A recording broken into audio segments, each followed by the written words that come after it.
क्या भारत सरकार भारत की जनता को अंधेरे में डालने का काम कर रही है?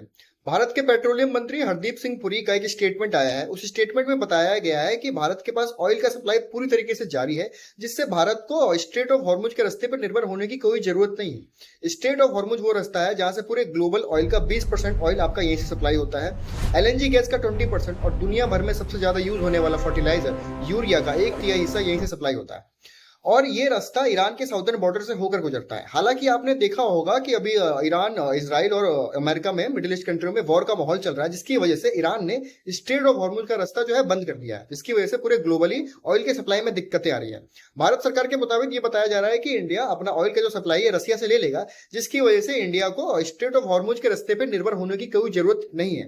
लेकिन सबसे बड़ा सवाल ये है कि अभी आपने देखा होगा कि एलपीजी गैस में 60 रुपए से बढ़ोतरी हुई है, जो कि पहले 905 रुपए के आसपास आता था, अब 964 के आसपास आ रहा है। साथ ही साथ कॉमर्शियल सिलेंडर की बात करूं, जो कि रेस्टोरेंट और होटल्स में यूज किए जाते हैं, उसमें 114 रुपए से बढ़ोतरी हुई है।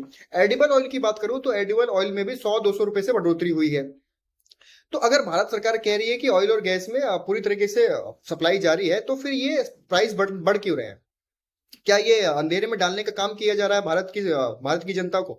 आप अपनी राय कमेंट में जरूर बताएं, और ये भी बताएं क्या आपने भी अभी किसी गैस पे या फिर ऑयल पे प्राइस बढ़ते हुए देखा है? अपनी राय कमेंट में जरूर बताएं, और डेली ऐसी फाइनेंस के नॉलेज के लिए हमारे चैनल को भी सब्सक्राइब करें।